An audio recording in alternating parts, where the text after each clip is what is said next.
যারা যুদ্ধ করে রক্ত দিয়ে স্বাধীনতা এনেছে এক দেশের কাছ থেকে আরেক দেশ আমাদেরকে তাদের প্রজা বানিয়ে রাখবে, এইটা তো হতে পারে না। আজকে 15-16 বছর বিনা নির্বাচনে গায়ের জোরে ক্ষমতায় থাকলেন শেখ হাসিনা। পৃথিবীর সব দেশ নিন্দা জানিয়েছে, ঘৃণা জানিয়েছে, কিন্তু প্রতিবেশী দেশ ভারত তারা তাদেরকে অত্যন্ত সহানুভূতির চোখে দেখেছে। কারণ হচ্ছে যে আমরা একটা প্রবাদ শুনেছিলাম, খায় দায় আবুল আর মোটা হয় রহিম দারোগা।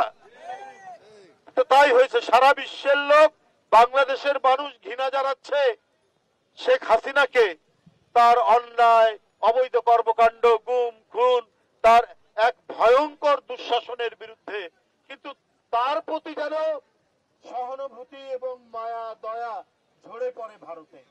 তারপরে তারা বাংলাদেশের জনগণকে পাত্তা দেয় না, তারা বাংলাদেশের জনগণের যে ইচ্ছা অনিচ্ছা সেটা পাত্তা দেয় না।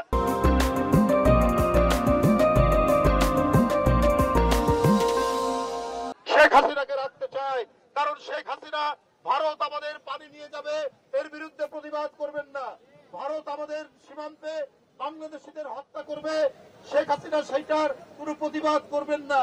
একের পর এক আমাদের ধান কেটে নিয়ে যাবে, শেখ হাসিনা নতজানু থাকবে। এই কারণেই দিল্লির অত্যন্ত প্রয়োজন ছিল আপনার শেখ হাসিনা, কিন্তু বাংলাদেশের মানুষ শেখ হাসিনার এই দুঃশাসনকে বাংলাদেশ থেকে ঝেড়ে মুছে বিতরণ করে দিয়েছে, সরিয়ে দিয়েছে। কিন্তু ভারত কিন্তু তাদের দুঃখ ভুলতে পারছে না।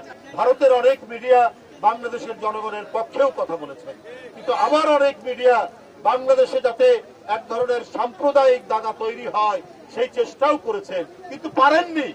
আমাদের সম্প্রীতি, হিন্দু মুসলমান বৌদ্ধ খ্রিস্টান সম্প্রীতি এত অটুট যে ভারতের প্রচারণেও এই সম্প্রীতি, এই বন্ধন এটা ভাঙতে পারেনি। বন্ধুরা আমার, আমি আপনাদের সামনে আরেকটি শুধু কথা বলতে চাই।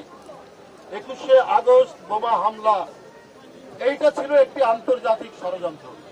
এই ষড়যন্ত্রের মূল স্বরূপ কি এইটা জানতে না দিয়ে এই মামলাকে আওয়ামীকরণ করা হয়েছিল কাহার আকন্দকে দিয়ে, যাতে বিএনপির নেতৃবৃন্দ, বিশেষ করে বিএনপির ভারপ্রাপ্ত চেয়ারম্যান দেশ নায়ক, যিনি এই গণ আন্দোলনকে সংগঠিত করেছিলেন, তাই সেই ছিল টার্গেট। কার টার্গেট?